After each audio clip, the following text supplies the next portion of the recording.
a cracking weekend for me. Me and my girlfriend this week, we celebrate, we've been together 10 years now. Thank you very much.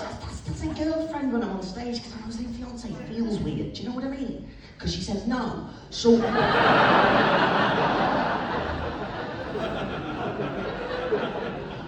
Sometimes it's friend, you know. Depends if he's there.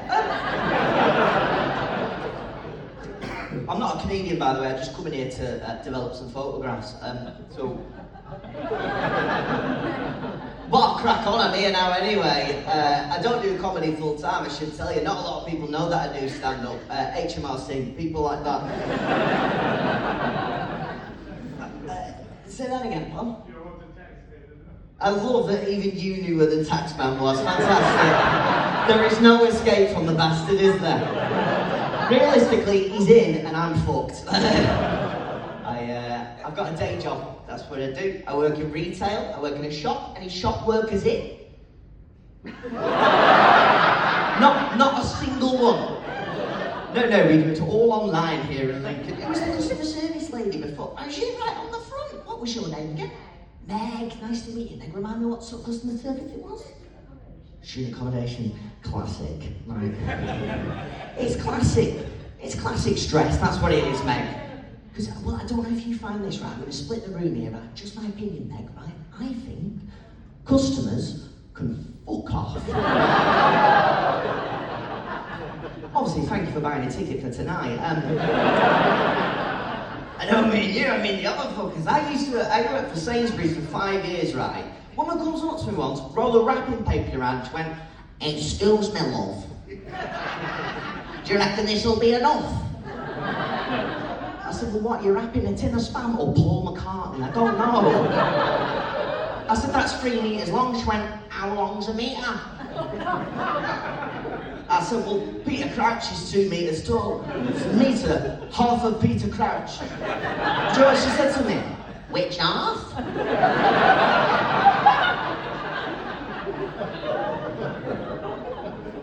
I work in a garden centre now because things are going well. That's in the UK. That's considered like high appraisal, really. Like that's a peak of a career. You wouldn't know that, but a garden centre, it really is all we fucking dream of doing here. That's why when you become a pensioner, it becomes your life. I think that's what we're all heading to. I've got there early. I'm so sorry. I can feel the jealousy in the room. It's where I spend my days. It's where I've been today during half term. I want to kill children. Because you'd think you'd be proper chilled, like, but it does kick off. I had to ask a woman to leave the shop the other day because she brought in her dog, right? Not allowed to bring dogs into the garden centre. Said, "I'm really sorry, I'm gonna have to ask you both to leave." And she looks at me proper smug like, she goes, "Hey, no, it's fine. He's allowed in here. He's my support dog." I said, "That's fine. I'm a man of the modern world. But that dog is a pug."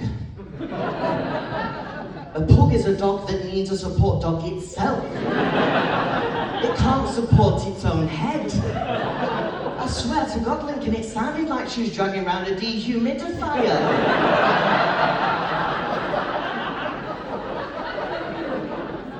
Because I would think for a minute, if I have a panic attack, what can that pug do to help me?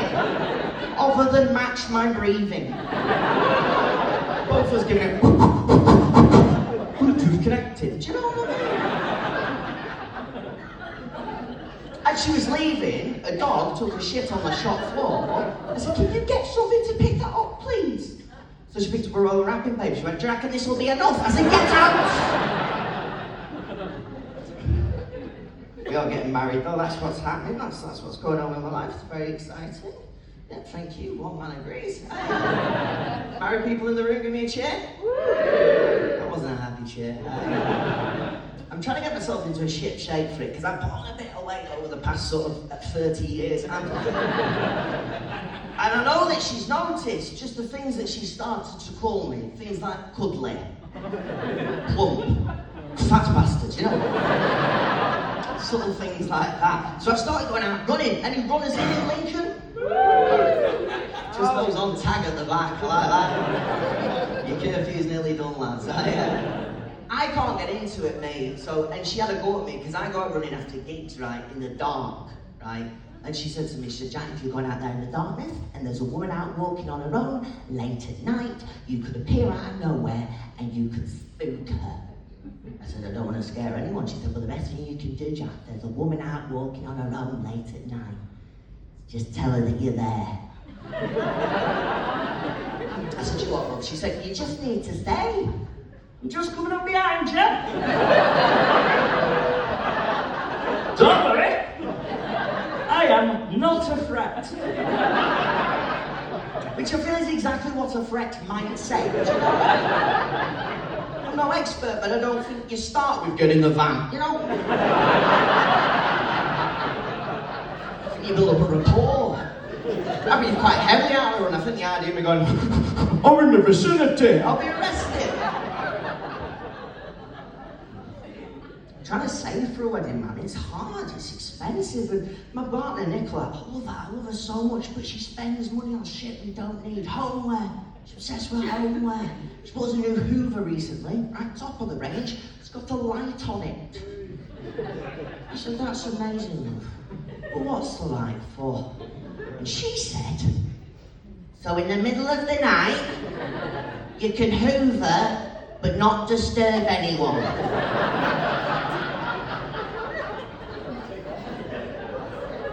That's fucking foolproof, that, isn't it? Say that, get an intel back to Texas for you. She's obsessed with stuff by a brand called Joseph Joseph. Has Joseph reached the shores of Lincoln yet? Yeah, this lady with the glasses, the two Ronnie's glasses, you're nodding at me, yes? Do you have Joseph in your house? No, but a lady can dream. Yeah. No, he's absolutely calling time on it, absolutely not. Look at the finances Sandra Whiffles. No, fair enough. Because, like, if you don't know Joseph, like, I've never met either of them, but I think they're both pricks, right? It's dead fancy homeware, right? We've got all sorts of stuff, like, I got in trouble the other day, actually, because we've got the Joseph, like, knife box there, and I accidentally threw one of the knives away. I accidentally put it in the bin, and she was fuming at me. She looked like she wanted to stab me, but she couldn't. But the maddest thing we've got by Joseph in our house is our toilet brush. Does anyone want to guess how much we paid for our toilet brush? I told my Texas friends, how much do you reckon we paid for our toilet brush? I had a guess. £15. I said, you're looking at Dunelm there, my friend. You're fitting well on a retail park in the northwest. No, £15 would be a dream. We paid for our toilet brush £65. I know, I was there. I got a phone call from my bank. Does seem pretty fraudulent, mate, you're right. Yeah? Do you know the weirdest thing about our £65 toilet brush? It's for guests. I'm not allowed to use it. I said, I don't know what you think is happening here, Nicola, but I'm not inviting my friends around for a shit.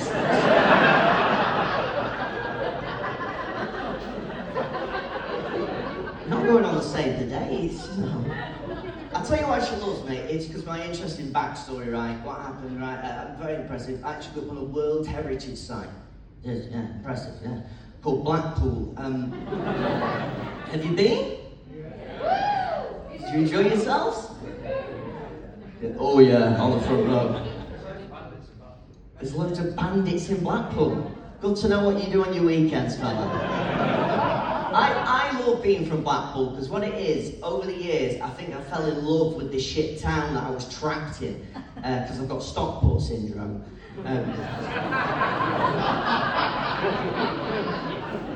It's the only intelligent joke I've ever written and I don't understand it, so don't worry, you're not on your own. It's a wonderful place, Blackpool, and it's nice to come to somewhere where people have heard of it. My Texas friends, have you heard of Blackpool? Are you aware of it? It's where we keep all the money. It's just in 2p's in machines. It's very simple. The bandits have got them.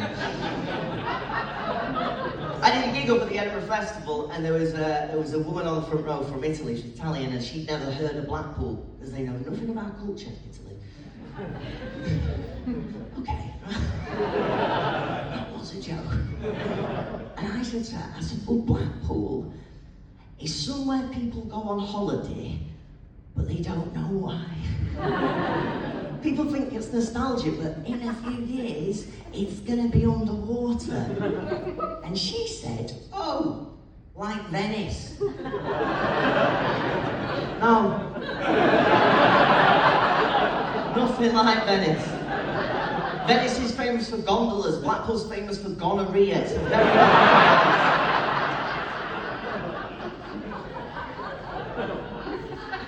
It's funny, I wonder what the level would be in Lincoln. I said the word gonorrhea, there's a man over here trying to get a round of applause going. That's a good level there, Lincoln. My favourite friend back in Blackpool, oh, amazing man, like, his name's Jason, lowercase d dickhead. You know, we've all got friends like him, man. All those friends who don't understand what they say and do, you two are looking at each other. He's uppercase D, I think you're uppercase C perhaps, I don't know.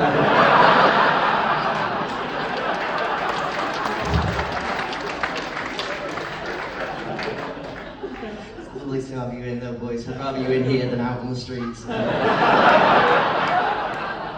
keep Lincoln safe.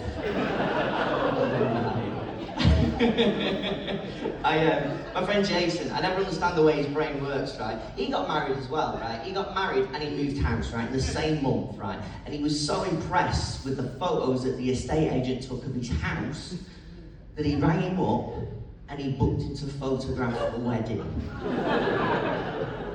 I'd never looked through Rightmove for a quote for a wedding photographer. I don't think you have. Just imagine him sat in his Didsbury office going, yeah, I can do if you want. It's 4.3 megapixel, why'd you ask? My favourite story about Jason, though, he told me where he got his name from. Amazing. Right? He said, what was happening, right? My mum was sat looking at the calendar in the kitchen, and that's when it hit her. July, August, September, October, November. That spells Jason. It's hereditary being a dickhead, right? It just got me thinking the person I feel really sorry for, though, is his sister, who was born in January, Jeff Mamj.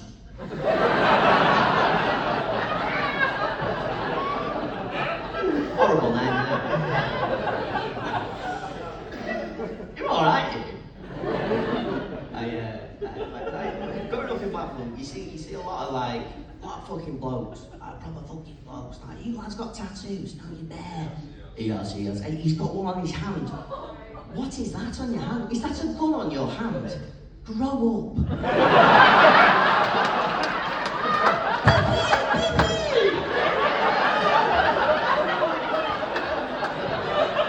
Look at me, I'm a bandit!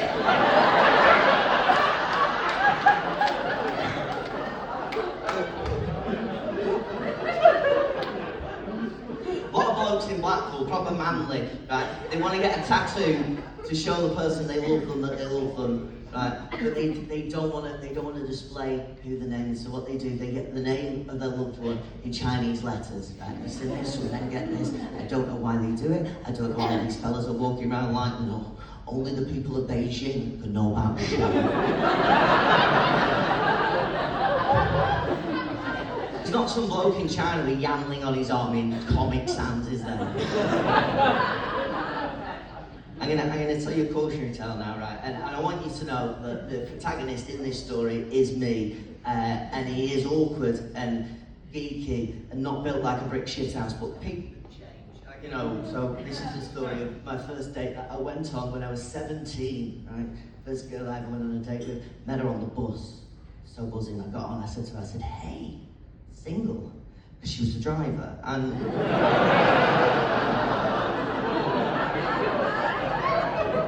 No, the minute I saw her, I could hear wedding bells. Turned out somebody just wanted to get off the bus, but... I took her on a date, right? I took her ice skating. I thought, actually, Lee, that'd be great. We'll be holding hands, we'll be doing pirouettes, it'll be fucking beautiful.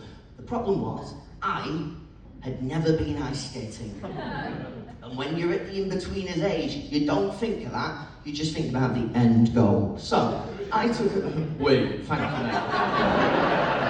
We know what he means. So we go to this ice skating rink, right? First thing you got to do, obviously, got to swap your shoes for skates, right? So we go up to this counter, proper bloke there, like proper fucking manly bloke. Like he had so many women's names tattooed on his arm, he looked like the back page of an instruction manual. You know? Proper bloke, it smelled like a Land Rover. He looked me up and down, and he said to me, he said, "What size shoe are you, mate?" And I panicked, because I don't know if you know a rumour about men's shoe size, but I didn't want her to know I had a size 5 willy, so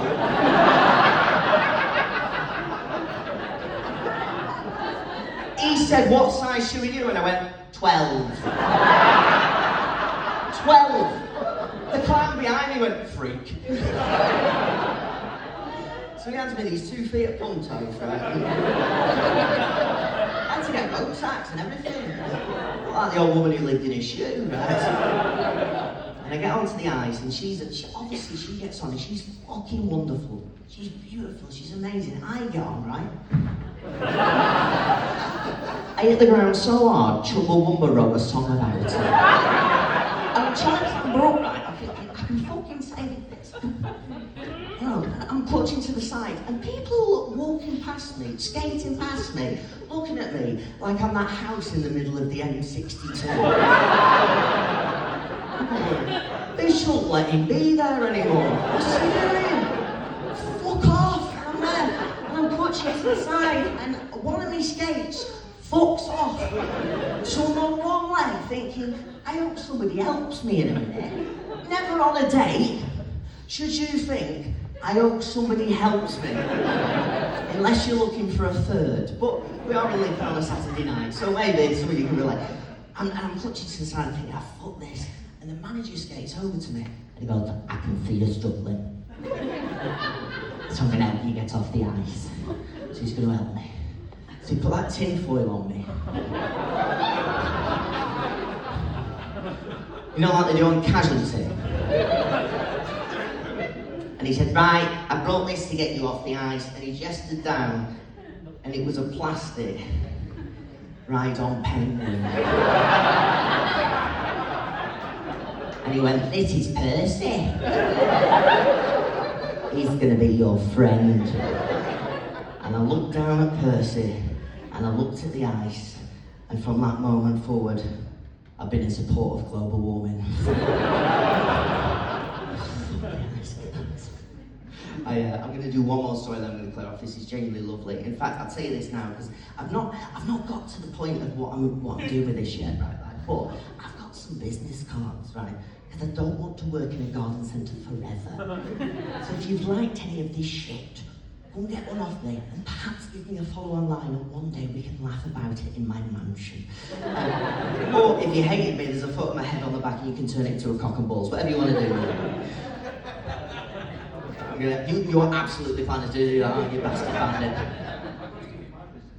I don't want it. But maybe, what's it say on your business card? What do you do? He's barber. He's a barber. Take your hat off. That's a 60-second job in that shop. Practically self-service checkouts where you work. I'll tell you this story then, Cliff. My favourite thing about going on holiday abroad is, I fucking love it, but I love the taxi coming to pick you up first thing in the morning. Oh, that anticipation. But Nicola, my partner, she ruined it for me recently. We're going on holiday and she's at the back of this taxi and she turns to me and she goes, Jack, if the taxi driver asks, don't tell him that we're going on holiday.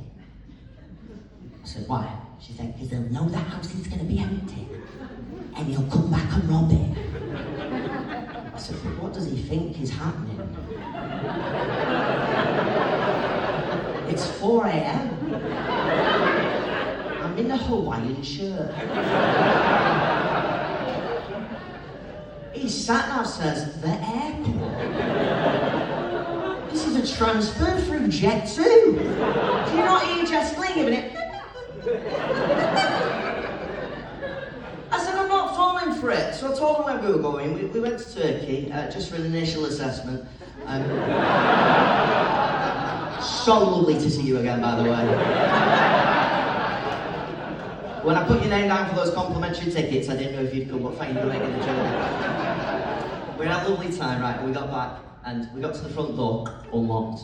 And she starts giving it, look, it told you. I said, no, like, give the benefit of the doubt. So I go in, right? She runs upstairs, I'm looking around the front room, everything's still there. The telly, the iPad, the cocaine, it's all still there. That's a silly joke, we don't own an iPad. And I said, it's fine, look, it's all normal. She shouts down, she goes, Dad, the Joseph toilet brush is gone. I said, are you sure? I said, if you put the big light on, she just went, it's not here. Listen, you've been a delight. Have a Jack Hello, see you again one day. Cheers, goodbye.